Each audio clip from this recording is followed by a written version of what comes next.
Salut tout le monde. Eh ben écoutez, on va passer directement à ce pourquoi vous êtes là, c'est-à-dire pour évidemment la fin de l'article, euh, devenir des virtuoses machiniques, parce qu'ici on est là pour devenir des virtuoses machiniques, évidemment. Alors déjà, on va passer sur la scène principale. Alors hop là, je vous ai mis euh, hop, une petite vidéo de Hendrix, mais ça sera pour la suite si vous êtes sage. Et hop, j'ai fait un petit résumé de ce qu'on avait dit la dernière fois. Je me suis fait des petites slides comme vous pouvez voir parce que je suis un bon élève. Alors, on va faire le petit résumé. Donc, pour rappel, on est en train de lire l'article Devenir des virtuoses machiniques et l'objectif global de l'article, c'est d'analyser la manière dont les jeux vidéo intègrent la performance musicale. Donc la performance musicale, c'est tout simplement l'acte de créer de la musique. Et donc, pour analyser ça, il y a deux exemples qui vont être analysés, qui sont Guitar Hero et Rez. Et donc pourquoi ces deux exemples analysés? Tout simplement parce que c'est des jeux musicaux, même si on peut considérer que dans tous les jeux, et c'est ce qu'on en avait un peu parlé la dernière fois, que dans tous les jeux il y a une sorte de production musicale vu que la plupart du temps il y a des sons qui sont reliés aux inputs, aux touches. Et l'intérêt de Guitar Hero et de Rez, c'est tout simplement que leur gameplay c'est directement de la production de musique et c'est du coup explicitement jouer, c'est faire de la musique. Et donc ce sera plus simple pour, en tout cas dans l'analyse, pour analyser comment les jeux vidéo intègrent la performance musicale. Et donc c'est pour ça que l'auteur a choisi ces deux jeux-là. Alors après, le truc, c'est que pour faire son analyse, l'auteur a deux références théoriques principales, et c'est là où ça avait pris un peu de temps la dernière fois, et que c'était parce que du coup, ça va vraiment être la base théorique, et je me rends compte que mon singe vous masque hop, mes magnifiques slides. Du coup, je vais me cacher. Voilà, j'ai bon caché maintenant. Mais donc du coup, il y avait deux bases théoriques principales pour mener l'analyse de ce qu'est la performance musicale dans les jeux vidéo. Et donc la première, c'est tiré des théories de Michael Hart et Tony Negri. Et donc il y a plusieurs concepts qui étaient tirés de Michael Hart et Tony Negri. Le premier concept, donc c'est le concept d'empire. Et donc par empire, là, ce qui est entendu dans cet article, c'est un stade de développement de l'exploitation capitaliste, un stade de l'exploitation capitaliste contemporain qui se distingue euh, de l'exploitation moderne. Donc, du coup, c'est une exploitation postmoderne. Elle se distingue par quoi? Par la place du travail immatériel, de l'exploitation du travail immatériel dans cette phase du capitalisme. Et donc, le travail immatériel, c'est quoi? Et bien ça aussi, c'est du coup, un concept qui a été défini. Le travail immatériel, c'est un travail qui, pour Tony Negri et Michael Hart, est plus seulement caractérisé par un contrôle social disciplinaire, comme on pouvait l'avoir notamment dans les usines, les chaînes de production, etc., en vue de la production d'un bien fini matériel, donc typiquement une voiture. La production immatérielle, c'est une performance, du coup, communication, etc., dont le but, ce n'est plus un bien fini, une marchandise finie comme pouvait l'être la voiture, mais en fait, ce qui est exploité, c'est directement la performance du travailleur. Et donc, du coup, on avait pris l'exemple de tout simplement de moi qui fais une performance sur Twitch, où du coup, je produis directement une performance qui va être exploitée après donc, par Twitch, par Amazon, etc. Et donc là, on est typiquement dans du travail immatériel. Et donc d'après Negri et Hart, la phase empire du capitalisme se caractérise par le fait que le travail immatériel prend une place. Donc dans l'article, il y avait marqué une place, une primauté, qu'il y avait une primauté au travail immatériel. Donc là, on ne savait pas trop exactement ce que ça voulait dire parce que évidemment, il y a une structure matérielle sur laquelle repose la possibilité du travail immatériel, comme un live Twitch. Mais en tout cas, voilà, l'idée c'est qu'il y a une extension de l'exploitation capitaliste à des choses qui ne relèvent pas seulement de la production de marchandises, de biens, mais donc du coup au comportement, aux performances euh, des gens.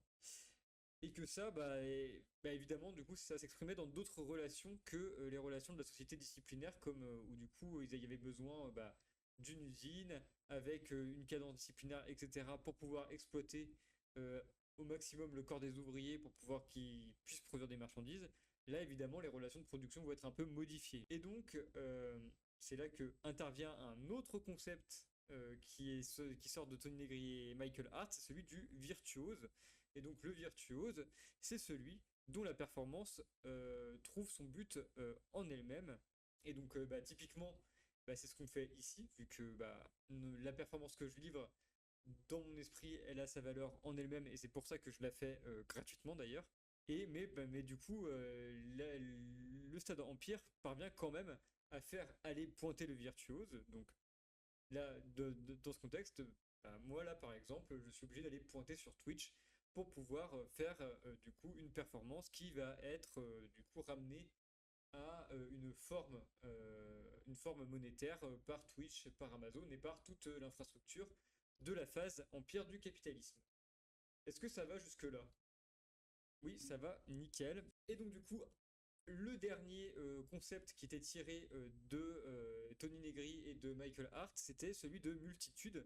Et en fait, il est assez simple à comprendre puisque en fait, la multitude, c'est tout simplement le corps social, donc du coup l'ensemble des relations et des personnes qui sont captées par l'Empire, par les relations d'exploitation dans l'Empire, mais qui a tendance à déborder du coup ce schéma de l'exploitation, c'est cette structure de l'exploitation par les mouvements désirants que la captation des performances implique. Donc ça, on va revenir un peu juste sur ce que ça veut dire que les mouvements désirants qui sont induits par la captation de valeurs, qu'est-ce que ça veut dire qu'ils puissent du coup déborder l'Empire? Ça va faire l'enjeu de la deuxième source théorique.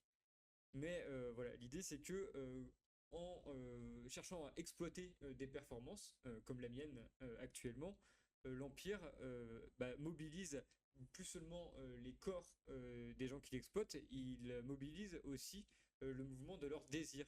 Moi, j'ai envie de faire ce live et c'est pas seulement une motivation extrinsèque parce que c'est pas une motivation pour un salaire parce que et là il y a une preuve assez simple, c'est que je n'ai pas de salaire. Mais je la fais quand même parce que l'Empire va mobiliser mes propres mouvements désirants. Et là où l'analyse va un peu mettre en avant une contradiction, c'est que en mobilisant ces désirs-là, il mobilise aussi quelque chose qui va avoir tendance à le déborder. Et donc, pour comprendre c'est quoi cette tendance au débordement, eh ben, il y a une deuxième référence théorique qui est mobilisée par Henri Adam Zweig, c'est du coup Guattari et Gilles Deleuze et leur concept de machine. Et donc là, en fait, alors, le concept de machine, il ne faut pas du tout l'aborder comme on a l'habitude de parler de machine dans la vie de tous les jours, parce que chez Deleuze et Guattari, la machine, c'est une catégorie ontologique. Donc l'ontologie, c'est les différentes manières. L'ontologie, c'est la science des manières d'être. Donc pour prendre un exemple on va dire, de classification ontologique, c'est par exemple dire que le reflet d'une chose dans un miroir n'a pas la même valeur d'être que la chose qui le reflète. Par exemple, on pourrait dire qu'il a une valeur d'être moindre si on est dans une perspective de hiérarchisation ontologique. Et donc les choses ont différentes manières d'être. Et donc là, c'est à partir de ce moment-là où on réfléchit sur les différentes manières d'être des choses, on fait de l'ontologie. Et du coup, machine, c'est une catégorie ontologique chez Deleuze et Guattari qui s'oppose à une autre catégorie qui est la catégorie de structure. Donc, du côté de la structure, ça va désigner plutôt les choses qui tendent vers une, une, euh, une existence fixe et éternelle qui reproduit toujours la même forme. Et du côté de la machine, justement, on va pouvoir plutôt une manière d'être qui est une manière d'être créative et qui va du coup être une espèce de flux de devenir qui ne connaît pas d'axiomes, qui ne connaît pas de règles et qui va actualiser des virtualités sans cesse.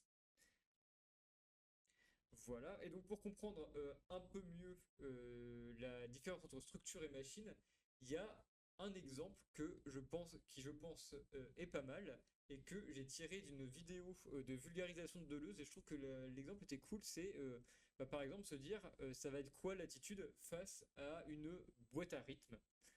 Euh, et on va distinguer du coup une approche de la boîte à rythme comme structure et une approche de la boîte à rythme comme machine. Donc, approcher la boîte à rythme comme une structure, ça veut dire que on va considérer que la boîte à rythme, sa fonction, c'est de reproduire une forme qui existe déjà, donc la forme, par exemple, de la batterie. Et donc, on peut considérer qu'une boîte à rythme est meilleure ou moins bonne si elle représente plus ou moins bien ce qu'est une batterie. On peut dire que une boîte à rythme, ça cherche de ce point de vue à réaliser la forme batterie selon un mouvement homéomorphique. Donc l'homéomorphisme, on avait vu ça la dernière fois, c'est quelque chose qui a tendance, en fait, une dynamique qui ramène les choses à la même forme. Et donc, dans le cadre du capitalisme, en fait, tout simplement la structure homéomorphique dont il est souvent question, c'est tout simplement la structure de la monnaie qui ramène les choses à une forme équivalente et qui permet en fait de penser l'économie capitaliste, qui permet de penser l'échange de choses qui pourraient par ailleurs être considérées comme qualitativement différentes. C'est un truc que souligne déjà Marx au début du Capital quand il revient sur les obstacles auxquels avait fait face Aristote pour penser l'économie. Ben, un truc que dit Aristote et qui est tout simple, c'est que il dit, mais il n'y a rien de commun entre un lit et une maison, donc il n'y a pas de valeur commune qu'on peut tirer pour expliquer qu'une maison vale tant de lits. La science économique est donc impossible. Et donc ce que dit Marx, c'est que c'est un moment assez intéressant parce que ce qu'il dit, c'est que ce qui manquait à Aristote, c'est un préjugé populaire. Il dit que il fallait que le préjugé de l'égalité du travail des hommes acquiert la ténacité d'un préjugé populaire pour pouvoir continuer le développement de l'économie. Parce que chez Marx, en fait, ce qu'il va faire dans son analyse de l'économie capitaliste, le fait qu'on peut ramener un lit et une maison à une même forme, c'est tout simplement le temps de travail socialement nécessaire. Donc le fait que tout temps de travail, que toute marchandise est le produit d'un temps de travail, c'est ça en fait qui fait leur équivalence et qui va pouvoir donner la valeur aux marchandises, qui fait qu'on va pouvoir littéralement additionner entre elles des choux et des carottes, comme à chaque fois on nous disait de ne pas le faire quand on était en mathématiques et qu'on commençait à additionner des trucs d'unités différentes. Et ben en fait, ce que permet la forme équivalence dans le capitalisme, la forme monétaire, et ben c'est d'additionner des choux et des carottes. Euh, et donc par là, d'avoir une dynamique homéomorphique, de faire en sorte que tous les objets réalisent la même forme, la forme équivalence, la forme de l'échange marchand.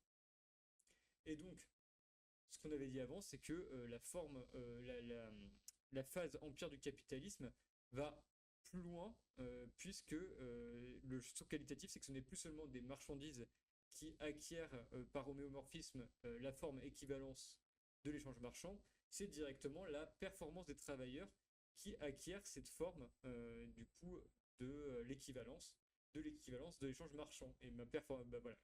Donc ma performance sur Twitch acquiert directement par les structures de l'Empire la forme de l'équivalence. Et il va pouvoir être valorisé par Twitch. Donc voilà, j'ai fait une digression sur le capitalisme en général, mais si on revient à la boîte à rythme, pensez la boîte à rythme comme comme structure devant réaliser la forme de la batterie, ça permet de classifier une boîte à rythme comme étant plus ou moins bien selon qu'elle imite plus ou moins bien une batterie. L'aborder comme machine et donc comme ayant un mode d'être différent, c'est plutôt se demander quelles sont les nouvelles virtualités rythmiques, sonores que la boîte à rythme permet d'actualiser et qu'est-ce que la boîte à rythme peut faire. Et donc là, en fait, l'idée c'est que la boîte à rythme, quand elle est abordée, on va dire, selon une attitude machinique, c'est que elle n'est plus abordée comme devant réaliser une forme lui préexistant. Et là, la question c'est qu'est-ce qu'elle peut faire de manière immanente. Et donc c'est en se posant cette question qu'on va pouvoir faire émerger des nouvelles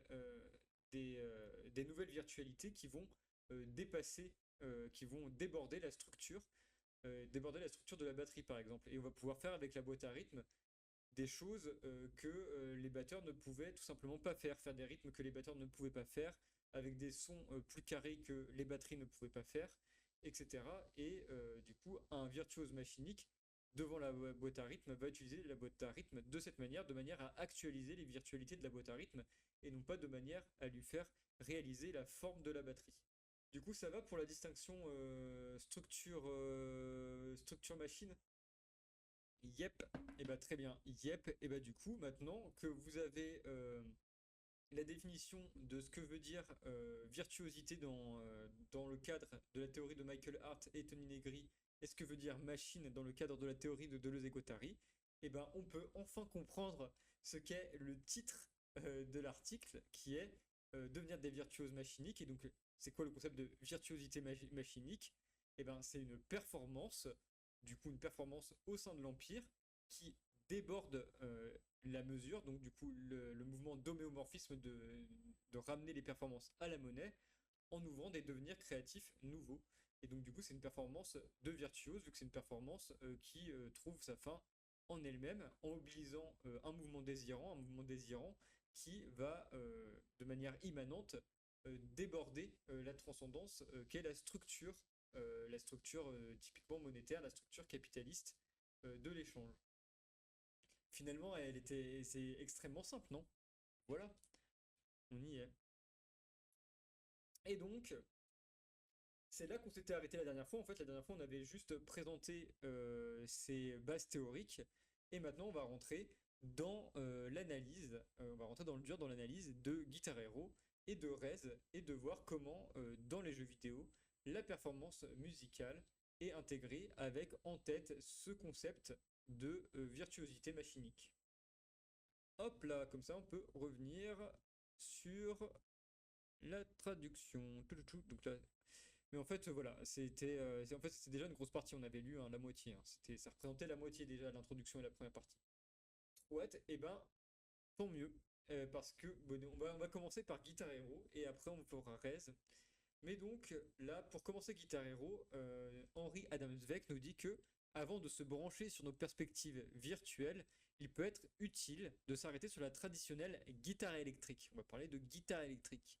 Grâce à l'équipement électronique capable de modifier à l'infini le signal de l'instrument, une guitare électrique peut émettre une multitude de sons et de timbres.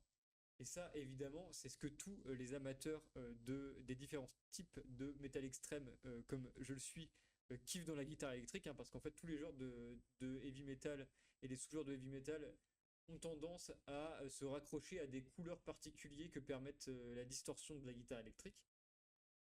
Enfin bref, je m'égare. Donc je ne veux pas ici fétichiser la gamme tonale de la guitare, même si un musicien était limité à une seule corde ou même à une seule note, des possibilités sonores potentiellement infinies pourraient être réalisées en changeant l'attaque ou la rythmique.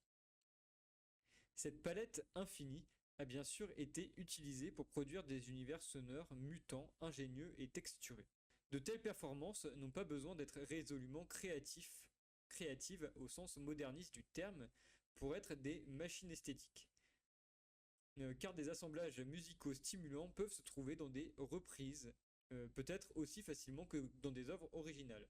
Donc voilà, il y a un truc qui dit que je trouvais intéressant, c'est que du coup les machines esthétiques, donc la machine esthétique, c'est ces mouvements du coup machiniques à produire des manières de percevoir, des manières oui, de sentir, de percevoir des manières esthétiques nouvelles en fonction de ce qu'on a donc là, de la guitare électrique par exemple. Mais voilà, pour faire ces machines esthétiques qui actualisent des potentialités nouvelles, c'est pas nécessaire d'être créatif au sens courant du terme. C'est pas obligé de créer par exemple des compositions originales. Et là, il va prendre un exemple de machine esthétique qui a été créé par Jimi Hendrix et qui est justement le fait d'une reprise, la fameuse reprise qu'il a fait à Woodstock de l'hymne américain, The Star Spangled Banner. Et donc là, il nous dit que ça peut être un exemple de reprise machinique. Et donc, pour qu'on ait tous en tête cette reprise machinique, eh ben, ça sera peut-être utile d'aller écouter cette reprise de Hendrix. Elle dure 4 minutes, je vais vous la mettre.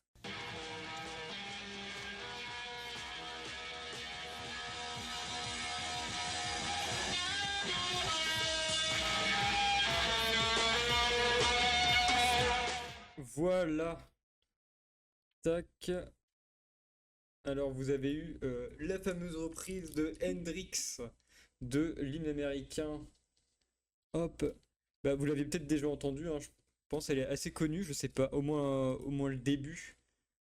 Mais donc là, on a quand même, c'est quand même assez évident que il fait avec, enfin voilà, il a une approche qu'on peut qualifier de machinique de la guitare électrique, où vraiment, voilà, ce qui l'intéresse, c'est de faire des sons qui ont jamais été, qui ne sont pas possibles sans la guitare électrique et d'actualiser les possibles de la guitare électrique. Mais donc là, hop, petite citation de quelqu'un qui analyse cette reprise de Hendrix. Il dit que lorsque Hendrix pousse la musique dans la direction d'une noise électronique, comme il le fait à nouveau sur le moment des paroles Rockets Red Glare, l'effet est moins un écart par rapport à la mélodie originale qu'une extension de celle-ci, bien qu'elle soit profondément désorientante. Au moment où le guitariste transforme la note unique de Free en un Larsen strident qui se détériore en un miasme sonore, nous avons le sentiment de ne pas avoir seulement entendu une interprétation de l'hymne national, mais une réinvention complète de cet hymne, de telle manière que l'original ne pourra plus jamais être entendu de la même façon. Hendrix traduit les déchirements de la guerre qui ont lieu dans son pays et à l'étranger, ainsi que les dommages qu'elle a causés au patriotisme américain. En une guerre entre la musique et le bruit, qui était à la fois un acte suprême de défamiliarisation et une critique politique stupéfiante. Donc voilà l'interprétation qui a été faite de cette interprétation de Hendrix, mais une interprétation qui est possible que par une approche du coup machinique de ce qui peut être offert par la guitare électrique. L'analyse de la performance d'Hendrix rappelle aisément la notion de chaosmos machinique de Guattari, par laquelle les limites et les frontières s'effondrent au travers d'une rupture machinique esthétiquement induite. Comme le souligne Walkman, même la composition originale s'écroule dans les mains du guitariste. The Star Spangled Banner, le public, le musicien et la guitare qui tient deviennent tous autres qu'eux-mêmes. Voilà, il y a un devenir autre qui s'exprime dans la musique où, et bon, là c'est particulièrement vrai pour cette reprise de Hendrix, mais c'est vrai que après cette reprise, c'est difficile d'écouter l'hymne des États-Unis de la même manière que ça l'était avant. Elle est toujours un peu en, en arrière-pensée. Même quand l'hymne est repris de manière classique, parce que bah, du coup, ça a actualisé des possibles de ces teams qui n'étaient pas, qui n'avaient pas encore eu lieu quand la structure se répétait de manière mécanique. Enfin, justement, pas mécanique, ça induit en erreur avec notre terme de machine, mais de manière structurelle, quoi. Donc voilà, pour en venir à Guitar Hero, la représentation de la création musicale de Guitar Hero, du travail immatériel donc, est d'un tout autre genre. Alors voilà, justement, cette reprise de Hendrix va servir de point de comparaison avec comment la création musicale, la performance musicale est abordée dans un jeu comme Guitar Hero. Donc déjà, il y a un point commun, c'est que comme la performance de l'hymne américain de Hendrix, toute la création musicale du jeu est faite de reprises. Donc, comme il l'a dit, faire une, une esthétique, une machine esthétique, ça n'induit pas forcément de produire une musique originale, et on peut très bien faire une machine esthétique à partir de reprises. Mais donc là, c'est un point commun entre ce que fait Hendrix à Woodstock et Guitar Hero, c'est que ça se fonde sur l'idée de reprise. C'est-à-dire que le joueur ne compose pas de musique à proprement parler, mais travaille à recréer les compositions d'autres artistes dans un contexte live, entre guillemets, vu que dans Guitar Hero, évidemment, l'avatar est mis en scène dans des lives. Cependant, à la différence de Hendrix, le joueur de Guitar Hero ne peut pas modifier le signal de la manette qui lui sert de guitare, ni même jouer une fausse note, s'il veut que le jeu continue. Alors que les tablatures simplifiées des tubes de rock défilent vers le joueur, celui-ci, celle-là, doit répondre du coup vers la joueuse. Faudra que. Attends. La joueuse, parce que ça sert à rien de mettre celui-ci, celle-là, si je mets pas de l'inclusif juste avant. Donc voilà, les tablatures simplifiées des tubes de rock défilent vers la joueuse qui doit répondre en frettant, donc en appuyant sur les boutons qui représentent les frettes, et en grattant précisément les motifs répétitifs de la chanson. Donc lorsque la joueuse réussit, la piste du morceau de guitare est intégrée au mix. Donc quand il réussit au mix, ça veut dire que quand il réussit à faire euh, la bonne gratte et les bonnes frettes, tout simplement le son se joue et donc est intégré au mix de la bande son qui est en train de se jouer pendant que le joueur joue. Donc nombreux et nombreuses sont celles et ceux qui ont trouvé cela particulièrement agréable. La joueuse qui maîtrise les morceaux du jeu a l'impression d'accompagner le groupe virtuel. Lorsque la joueuse rate une note ou une frette, ou frette dans la mauvaise position sur le manche, le canal de la guitare dans le mixage global est perturbé. Au lieu du maintien clair d'une phrase jouée avec succès, le joueur ou la joueuse est puni par un retour de crissement atonal. Si trop de notes sont loupées, la chanson s'achève rapidement. Imaginez si les écarts créatifs d'Hendrix par rapport à The Star Spangled Banner avaient été joués par le système de sonorisation de Woodstock. Bon, l'idée c'est que évidemment toute la production musicale du joueur dans Guitar Hero est préfaite et s'il s'en écarte, du coup il y a un crissement atonal, mais donc du coup il n'y a plus possibilité de création, comme si l'interprétation de Hendrix avait directement été du coup jouée ou en tout cas retransmise par les enceintes de Woodstock, quoi, sans que ce soit lui qui la produise à la guitare électrique. Telles sont les conditions de la production musicale dans Guitar Hero.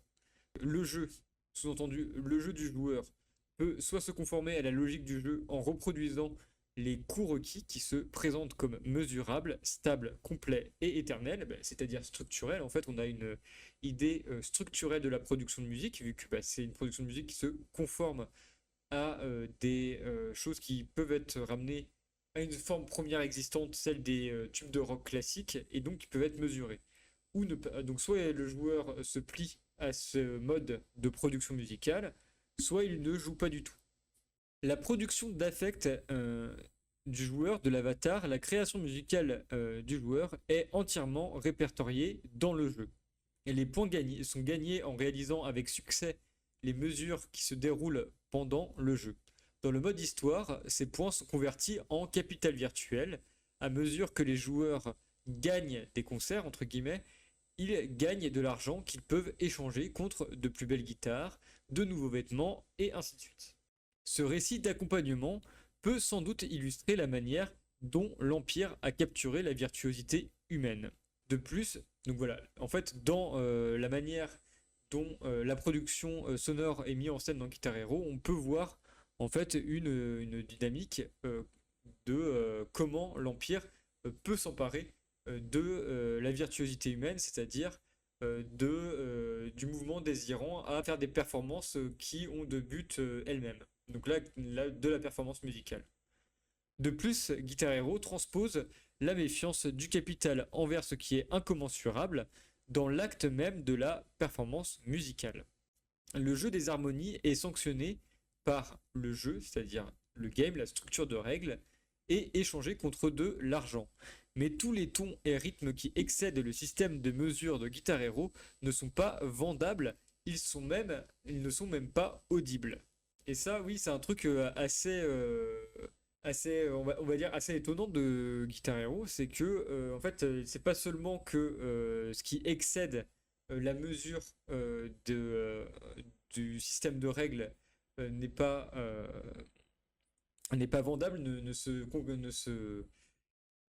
réalise pas dans des points qui sont après utilisables dans l'aventure, mais c'est que c'est même pas audible, c'est directement un crissement atonal, alors que typiquement dans Rocksmith par exemple, qui est une espèce de simili Guitar Hero, mais qui se joue avec une vraie guitare branchée sur la console, et ce qui excède la bande son, enfin les bandes son préenregistrées, sont certes pas comptés comme des points, mais ils sont audibles en fait. Donc ce dédain pour la créativité immanente imprègne tout le corpus musical du de la joueuse. À mesure que les partitions par nature immuables sont imposées, le rythme de son corps est soumis à la conversion incessante, bien que virtuelle, de la production d'affect en profit. La joueuse de Guitar Hero, si elle veut continuer le jeu, doit bouger et gratter au rythme du métronome avec un que j'ai traduit par cœur monétaire avec un nexus monétaire. Mais en gros, voilà, l'idée c'est que le métronome, en tout cas les rythmes, les accords, etc., ne sont valorisés par le jeu que s'ils peuvent être convertis en points. Et donc, si par voilà, homéomorphisme, ils peuvent acquérir la forme de l'équivalence dont on parlait tout à l'heure.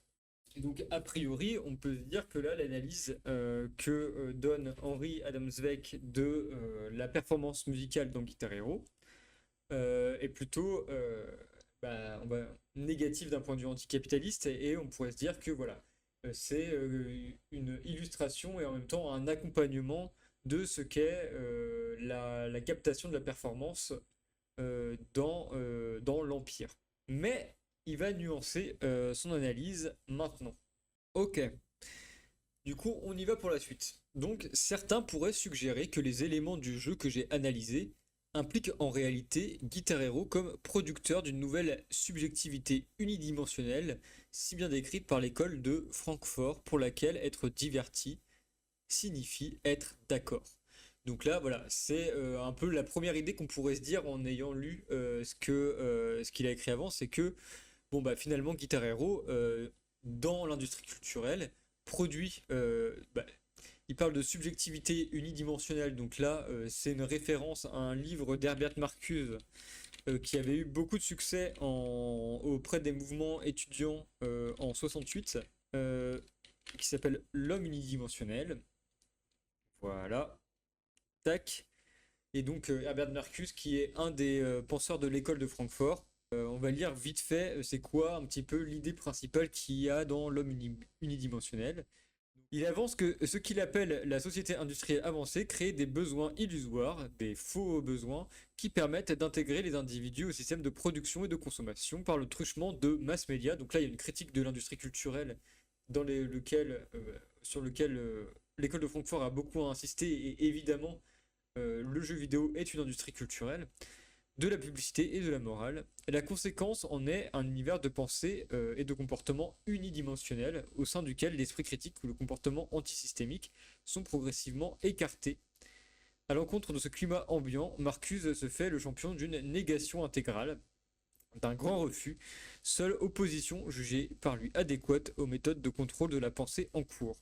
Une grande partie de l'ouvrage consiste en une défense de cette pensée négative comme force de fracture contre le système positiviste. Marcuse rend également compte de l'intégration de la classe ouvrière industrielle dans la société capitaliste et des nouvelles formes de stabilisation du capitalisme, réinterprétant les postulats marxistes d'une nécessaire crise du capitalisme et révolution prolétarienne, blablabla. Oui, donc en gros, il dit, finalement, la chute du capitalisme ne sera pas aussi mécanique qu'on pouvait le penser quand on était au 19e siècle. Mais donc oui, voilà, l'idée d'une subjectivité unidimensionnelle, bon, là, on peut la mettre en raccord avec l'idée de pratiques qui sont toujours ramenées à des formes structurelles. Donc c'est pour cela que des critiques comme Julian Stalabras pourraient être amenés à s'intéresser au jeu, au game, qui semble simuler et naturaliser la captation du travail créatif.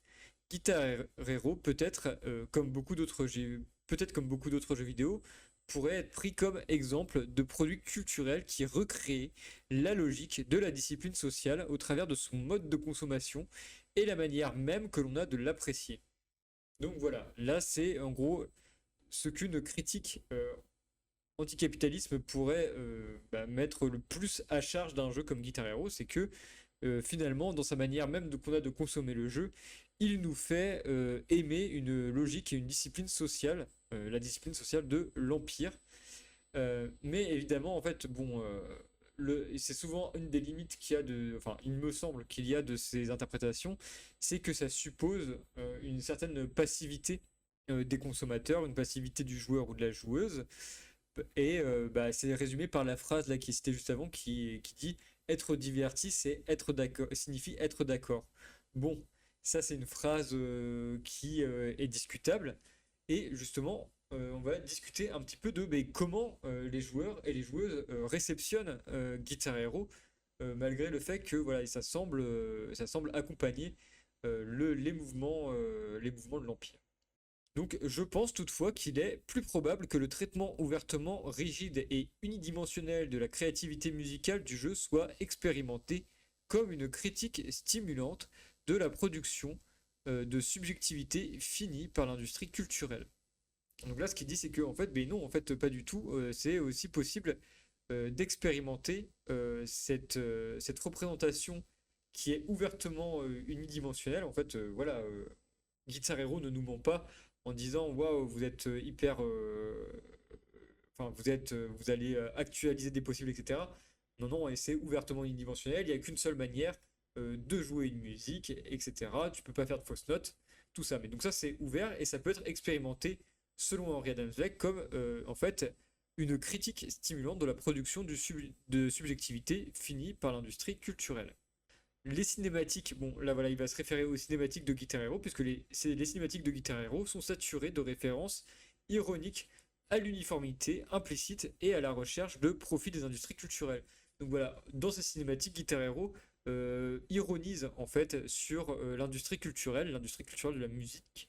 Par exemple, avant même que le premier concert du mode Histoire de Guitar Hero ait commencé, le joueuse est informé qu'il a décroché son premier et très important contrat de sponsoring. Avec un flair critique proche du mordant du film Spinal Tap, Guitar Hero met en avant de manière satirique la capture de la créativité. Plutôt que de simplement perpétuer idéologiquement la logique impériale et la structure d'échange, le traitement par le jeu du talent musical invite avec force la joueuse à imaginer et interpréter quelque chose de différent, quelque chose d'autre. Mais donc voilà, l'analyse critique de Guitar Hero d'après Henri Adams Fake n'a pas à être aussi unidimensionnelle que pourraient induire des théories critiques comme celle de l'école de Francfort. Bien que j'ai suggéré ci-dessus que l'imposition de la mesure et du paradigme de l'échange par le jeu discipline l'entièreté du corps de le ou la joueuse pour qu'elle accepte la logique de l'axiomatique impériale, et pour une part c'est exactement ce qu'il fait, puisque oui, voilà, le joueur n'a pas d'autre choix que de faire ça pour continuer le jeu. Le fait que de nombreux et nombreuses joueuses occasionnelles ne puissent pas suivre, entre guillemets, semble être l'une de ses qualités les plus appréciables et la plus propice à engendrer une communauté. Rire de l'incapacité des nouveaux et nouvelles venus à utiliser leurs mains et leur sens du rythme en accord avec la logique du jeu, c'est pointer du doigt des mondes qui vont au-delà de la structure, de la mesure et de l'échange. Donc là, c'est un peu étonnant comment il fait passer sa critique, c'est que il dit mais en gros le fait que les gens, se moquent des gens qui n'y arrivent pas montre qu'il y a quelque chose de désirable dans le fait de réussir à tenir la logique du jeu et pointe vers quelque chose qui va au-delà de la structure de l'échange.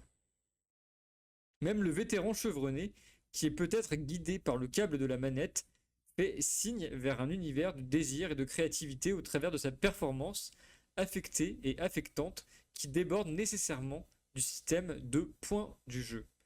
Ce potentiel de virtuosité machinique est également engendré par la whammy bar de la manette. Cet appareil analogique permet au joueur ou à la joueuse de modifier la tonalité du son et sa représentation visuelle tout au long du jeu. Pour que la whammy bar, en gros, on peut flexer comme un bâtard avec la whammy bar. Pour que la whammy bar soit utilisable, il faut d'abord réaliser de manière correcte le motif sur le manche de la guitare. Pour l'utiliser, il faut donc adopter le jeu rigide qui avait été décrit ci-dessus. L'utilisation de la whammy bar est également capturée et mesurée par le système de points du jeu. Pourtant, il reste que la Wally Bar peut être considérée comme un lieu de conflit créatif, un outil autour duquel les joies et les désirs de la performance s'opposent au nombre et valeurs imposées au joueur ou à la joueuse. La production par Guitar Hero du désir autre, son engagement en relation avec la virtuosité machinique a également commencé à s'exprimer hors du grand public des consommateurs à travers différents hacks et modes. YouTube regorge de vidéos variées de personnes jouant de nouveaux morceaux non autorisés. Ceci nous montre que certains et certaines ont cherché modestement peut-être à réclamer ce que Art et Negri ont proposé d'appeler le commun, donc un usage commun de Guitar Hero. De manière plus intéressante encore, certains et certaines joueuses particulièrement déterminées ont commencé à transformer la manette en forme de guitare du jeu en un instrument numérique pouvant être utilisé hors du cadre du jeu. Et là, c'est là qu'on voit un peu mieux ce qu'il voulait dire avant avec l'idée que la performance des joueurs qui sont trop forts à Guitar Hero pointait vers quelque chose qui va au-delà de la structure du jeu, c'est que bah, en fait, même sans parler de la pointification, de la mise en point des performances des gens qui jouent à Guitar Hero, en fait, le simple fait qu'ils soient cool avec leur whammy bar et qu'ils soient cool quand ils jouent, etc., et ben, ça donne envie de réaliser cette performance, même si elle n'est pas calculée par les points du jeu. Et c'est pour ça qu'il y a des gens qui ont le désir de transformer la manette de jeu en véritable instrument de musique qui est utilisable hors du jeu et donc hors des systèmes de pointification qu'il y a dans Guitar Hero. Et donc là, il cite quelqu'un qui a effectivement utilisé la manette de Guitar Hero dans un groupe live réel, quoi. Enfin, live. Oui, je crois que c'est un groupe live. Donc, ce musicien dit: J'aimerais d'abord dire que je ne suis en aucun cas la première personne à avoir eu l'idée d'utiliser la manette de Guitar Hero en dehors du jeu.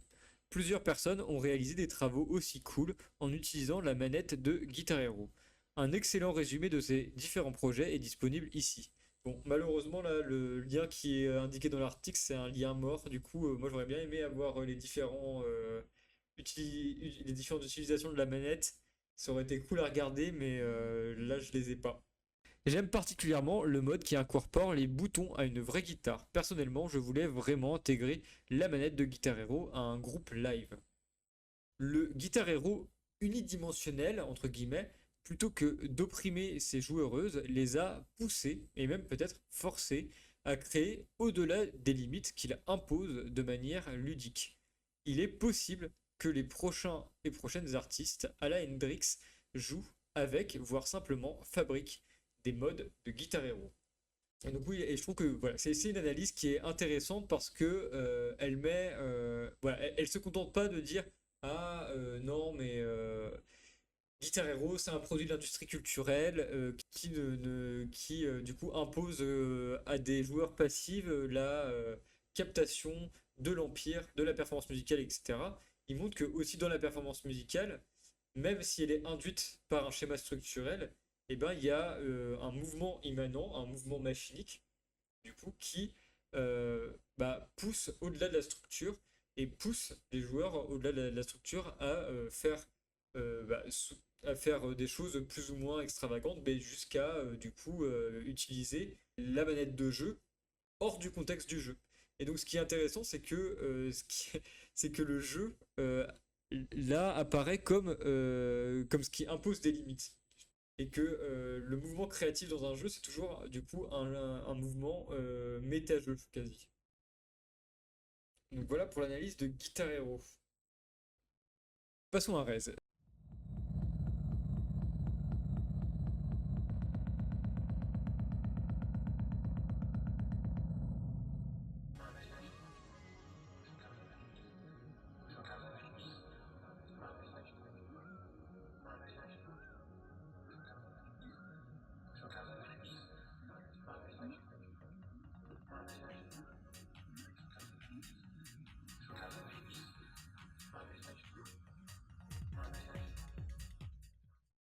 Guitar Hero met en scène de manière ironique les sombres réalités de la production culturelle sous le capitalisme, dans laquelle les corps et les esprits créatifs peinent à performer dans le cadre étroit de la logique du jeu. Et donc là, c'est ce que je disais, c'est ce qui est un cadre étroit, c'est la logique du jeu. Rez, à l'opposé, peut être lu comme une pure simulation de la virtuosité machinique. Donc voilà. D'un côté, Guitar Hero, même s'il pousse à des comportements machiniques, euh, il met en scène, il simule justement la manière dont l'Empire s'approprie la performance musicale. À l'opposé, Rez peut être lu comme une pure simulation de la virtuosité machinique. Tout d'abord, je dois être clair sur le fait que Rez n'est pas en soi un jeu de musique entre guillemets. Il est en effet difficile de faire entrer Rez dans la catégorie d'un genre spécifique, puisque cette œuvre étrange est en partie un jeu à scrolling horizontal, jeu de tir 3D, un échantillonneur de musique numérique et un sextoy mécanique. On va revenir sur l'aspect sextoy mécanique. C'est peut-être pour cette raison que le jeu a attiré sur lui l'attention tant du grand public que de l'université. Pourtant, il semble qu'il a été dit peu de choses en ce qui concerne la création musicale inhérente à Rez. Eugénie Schinkel a écrit à propos du caractère hautement affectif du jeu, comprenant ses propriétés auditives, mais sa brève analyse s'inscrit dans un débat plus large contre la validité de la perspective albertienne dans les Game Studies. Alors, la perspective albertienne dans les Game Studies, je ne sais absolument pas ce que c'est. Il est certain que ce jeu bizarre se prête bien à toutes sortes de discussions. Notre seul point d'intérêt, ici, sera la bande sonore rythmique à laquelle la joueuse peut collaborer intuitivement. Donc, on va décrire un petit peu ce qui se passe dans ce jeu. Le monde de Rez est un monde dans lequel l'information et le savoir ont littéralement un réseau de gouvernance IA, ironiquement appelé Eden. La mission du ou de la joueuse est d'accéder au cœur de l'IA. Une quête qui implique de manœuvrer à l'intérieur d'un déluge apparemment infini de virus et de firewalls, tout en les détruisant. La production pour le ou la joueuse de son voilà, la production pour la joueuse de son percussif dans Rez est le résultat des contre-attaques défensives lancées dans le jeu contre les virus ennemis. Donc on se défend contre des virus et quand on se défend contre un virus, il y a un son percussif qui arrive. À première vue, l'objectif principal de Rez est de défendre l'avatar et non d'exécuter des paradiddles ou des flats numériques. Et donc, hop, pour les besoins de cet article, j'ai été voir ce que c'était un paradiddle et ce qu'était un flat numérique. Et c'est des noms de motifs rythmiques qu'on fait à la batterie, les paradiddles et les flats. C'est du vocabulaire technique de batterie, enfin de batterie ou de percussion. Pourtant, une œuvre improvisée infiniment complexe se développe au fur et à mesure que l'on joue. Lorsque le joueur appuie sur le bouton d'action, qui est le bouton utilisé de la manière la plus immédiate pour tirer sur les ennemis qui approchent, un son de percussion se déclenche. Alors que la joueuse défend l'avatar en ciblant les ennemis qui approchent, un collage rythmique se développe et transmute en parallèle de la bande-son électronique, ce qui se transforme nécessairement en une collaboration entre le jeu et la joueuse. Et il est à noter que bien que le résultat visuel du jeu soit chiffré et répertorié par le jeu, la performance auditive ne l'est pas. Donc là, voilà, contrairement à Guitar Hero et l'idée que dans Guitar Hero, les performances musicales sont directement inscrites dans le jeu pour pouvoir être converties en points, et bien là, typiquement, dans Rez, ce qui n'est pas chiffré dans le jeu, c'est la performance musicale que la joueuse va pouvoir mettre en jeu en jouant à Rez. Tirer à côté d'un virus dans le jeu peut être considéré comme un échec. Donc ça serait comme on pourrait considérer que le tir à côté d'un virus, c'est l'avoir raté et donc avoir échoué. Mais le tir manqué déclenchera tout de même un son percussif. Comme j'ai été agréablement surpris de le constater lors de ma première expérience avec le jeu, les coups manqués produisent une variation de timbre intéressante. Des schémas rythmiques complexes peuvent donc apparaître en alternant entre toucher et rater les cibles selon le désir de la joueuse. De plus, bien qu'il soit possible de mourir, entre guillemets, dans le mode de jeu standard de Rez, ce qui met temporairement fin à la création musicale, un mode de jeu tout aussi attrayant est le mode voyage. Dans cette version qui repose plus sur un amusement exploratoire du jeu, l'avatar ne subit pas de dégâts. Lorsqu'elle voyage, la joueuse est libre d'expérimenter les paysages virtuels et sonores du jeu. Rez est une machine esthético-musicale qui permet au joueur ou à la joueuse et au public qui peut écouter entre guillemets via un adaptateur vibromasseur, écouter et donc contempler l'activité processuelle du rythme. Le vibromasseur est même livré avec une housse lavable, ce qui permet son utilisation lors de performances que je ne peux que demander à mes lectrices d'imaginer. Donc oui, ça c'est quand même un truc vraiment très bizarre, enfin très bizarre, auquel on s'attend pas, qui est que le jeu, et notamment au Japon, euh, a été, euh, a été commercialisé avec un vibromasseur, du coup, qui fait que bah, les sons, etc., sont transmis en vibration et ça permet du coup d'avoir un public qui écoute d'une certaine manière. Bon, c'est pas obligé d'être un vibromasseur, on peut l'utiliser autrement, ce truc qui vibre, mais bon, vu que parce que oui, c'est marrant quand on regarde sur Internet les articles de jeux, de sites type jeuxvideo.com ou ce genre de trucs. Je sais pas, il y a une espèce de légende, enfin, je sais pas si c'est une légende, mais en tout cas, la plupart de ces sites disent ah non, mais en fait, au début, ils avaient pas prévu que ça soit utilisé comme un vibromasseur, c'est un détournement, et que les gens avaient pas prévu que ça soit un vibromasseur. Le truc était livré avec une housse lavable, etc. C'était évident que les gens savaient très bien que ça allait être un vibromasseur. Comment on peut l'utiliser autrement que comme un truc pour du coup parce que quand je dis l'utiliser autrement que comme un vibromasseur, ça veut dire autrement que pour se masturber. Mais ça peut pas être utilisé autrement que quelque chose qui vibre. Mais tu peux très bien te mettre le truc sur le front avec ton pote qui joue dans le salon juste pour avoir le truc un peu rigolo de ah ça fait vibrer ton front. D'ailleurs ça on l'a tous fait même avec les manettes toutes connes de PlayStation en vrai. Euh, c'est évident que tout le monde savait très bien. Et d'ailleurs voilà la pub japonaise pour Rez ça ressemble à ça. しびれるね気持ちいいね打って乗って絶頂へレースいいな Mais donc oui, ce qui est aussi intéressant du point de vue de l'article qu'on est en train de lire, c'est que la présence de ce vibromasseur, ça implique en fait la présence d'un public, de quelqu'un d'autre que le joueur. Et donc, ça c'était une des définitions de la performance qu'il y avait chez Négrier Art, c'est que la performance aussi, vu que bah, c'est la performance qui est exploitée par l'Empire, nécessite toujours de penser au moins virtuellement un public. Et bah typiquement, voilà, moi je fais du travail virtuel en faisant des live Twitch.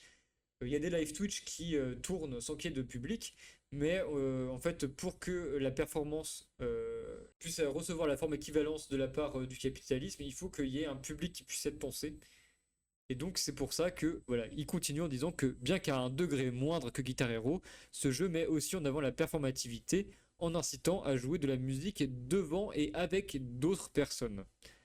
Il le faisait cependant sans quantifier l'expérience qui devient alors purement virtuose, puisqu'il n'y a pas de quantification de points, fusion de poésie et de pratiques sans structure d'échange. À travers une perspective deleuzienne, Stamatia Portanova, en 2007, a écrit sur les différences entre la métrique et le rythme. Et la première, donc la métrique, s'apparente à la structure de Guattari, la seconde à une véritable machine. Donc le rythme serait du côté machinique et la métrique du côté de la structure. Donc Portanova disait, plutôt que de mesurer une réitération d'étapes, le rythme délimite le caractère élusif du corps, sa différenciation moléculaire, ses dis et réapparitions, après tous les changements perceptifs et spatiaux.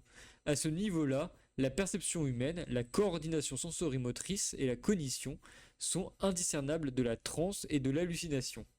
Par le rythme, la danse dissout le système de pouvoir et de domination qui l'organise comme expression et communication de la potentialité physique et comme outil de contrôle social.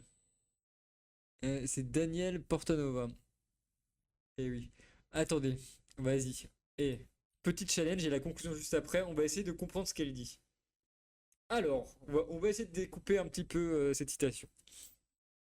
Donc, plutôt que de mesurer une réitération d'étapes, donc ça serait la métrique. La métrique, ce que ça fait, c'est ça mesure, genre, tac, tac, tac, enfin, à quel moment des étapes qui sont les mêmes réapparaissent. Le rythme délimite le caractère élusif du corps, sa différenciation moléculaire. Le rythme délimite le caractère délimite. Là, je comprends pas. C'est 10 et réapparition après tous les changements perceptifs spatiaux. À ce niveau-là, la perception humaine, la coordination. Putain, c'est vraiment. Alors, la deuxième phrase, la deuxième partie de la phrase est incompréhensible. À ce niveau-là, la perception humaine, la coordination sensorimotrice, donc le côté, à ce niveau, donc au niveau du rythme, on va essayer de comprendre en faisant abstraction de la deuxième partie de la première phrase. Donc à ce niveau-là, donc au niveau du rythme et non au niveau de la métrique, la perception humaine, donc perception, de la coordination sensorimotrice, donc les mouvements du corps, et la cognition sont indiscernables. Donc la cognition, c'est la manière dont on prend normalement la cognition, oui, dont on prend connaissance des choses. Mais attends, je vais quand même aller voir c'est quoi la définition exacte de cognition pour pas faire de contresens. Faculté, acte de connaître. Oui, bon, ok, c'est ça. Donc au niveau, quand on arrive au niveau du rythme et non au niveau de la métrique, en fait, il y a à la fois notre perception, donc notre perception esthétique, notre manière de connaître ce qu'on fait et la coordination sensorimotrice et les mouvements qu'on fait qui deviennent absolument indiscernables. Donc ça veut dire que oui, en fait, en même temps qu'on perçoit le mouvement, on en prend connaissance. En fait, en fait, en prendre connaissance, c'est la même chose que le faire et, que de le sentir, d'en avoir la perception. Donc ça devient indiscernable dans le niveau du rythme, alors que la métrique, justement, sa fonction, c'est de faire une mesure et de discerner à quel moment différents gestes apparaissent, en fait. À ce niveau-là, la perception humaine et la sensorimotrice sont indiscernables de la transe et de l'hallucination. Ok, donc du coup, voilà, il y a ce truc, le fait de connaître, de sentir et exécuter le geste se confondent, ça, on rapproche ça de l'hallucination. À ce niveau-là, non. Par le rythme, la danse dissout le système de pouvoir et de domination qui l'organise comme expression et communication. Donc voilà, la métrique organise la danse en disant hop, à tel moment, tel geste doit se répéter, etc. Le rythme, c'est justement quelque chose où le geste et la sensation deviennent indiscernables et donc du coup il y a des potentialités qui apparaissent dans le rythme qui ont tendance à dissoudre la structure métrique dans laquelle ils s'inscrivent, qui était pourtant la structure qui organisait l'activité de danse et qui la rendait possible. Donc en fait, voilà, ouais, je crois que je crois comprendre le gros point que veut mettre en avant Henri Adamsweg là-dedans, c'est que il y a évidemment une confrontation dialectique dans la danse et dans les jeux où il y a une performance musicale, c'est que il y a une structure qui rend possible l'apparition d'un désir immanent qui en fait dépasse de manière machinique, mais que du coup c'est même quand c'est la structure qui a rendu possible le mouvement qui a été initié. Et je crois que c'est ça qu'il a envie de souligner. Donc jouer à Guitar Hero, c'est défiler dans un défilé spectaculaire et sardonique. Peut-être en décalage, toujours un peu en décalage avec ce défilé-là. Jouer à Rez, en revanche, c'est danser au rythme de la multitude. Donc danser au rythme de la multitude, on rappelle que la multitude, c'est le corps social sur lequel l'Empire a une prise, mais qui a tendance, du coup, par son mouvement désirant, à prendre de vitesse quelque part la structure en ayant une approche du coup machinique de la performance, une virtuosité machinique. Alors que Guitar Hero simule de manière satirique la marchandisation du virtuose et les tyrannies de la mesure et de la structure, Rez libère virtuellement le ou la joueuse interprète pour créer des sons au-delà de toute mesure. Et donc, conclusion. On pourrait se demander comment l'art électronique peut être considéré dans le même élan que la multitude. Pourtant, comme l'a suggéré Guattari et comme l'affirment les travaux de Deputer et d'ailleurs Whiteford, les troubles sociaux et écologiques ne peuvent pas être considérés séparément des autres univers de pensée et d'action qu'ils impliquent nécessairement. Donc là, il va tirer des grosses leçons politiques, j'ai l'impression. Comme Guattari l'affirme, moins que jamais, la nature ne peut être séparée de la culture et il nous faut apprendre à penser transversalement les interactions entre écosystèmes, mécanosphères et univers de référence sociaux et individuels. Les jeux vidéo sont des agents clés, tant structurels que machiniques, dans la production postmoderne de subjectivité et sont à la fois des jeux de l'Empire et des jeux de la multitude. J'ai tenté de dévoiler deux variétés des potentialités multitudinaires sous l'Empire. Les machines esthético-musicales ne se trouveront pas forcément chez les disquaires, pas plus que les performances radicales d'art provocateur ne se trouveront par exemple dans les cabarets dadaïstes d'antan. On ne les trouvera pas facilement, c'est-à-dire les machines virtuelles, sur le marché habituel de la subjectivité, et peut-être encore moins sur celui de l'art. Et cependant, elles hantent tout ce qui se trouve concerné par la création, le désir de devenir autre. Je propose donc de donner une attention plus transversale aux propriétés musicales des jeux vidéo et vice-versa. Et voilà, on arrive à la fin de l'article.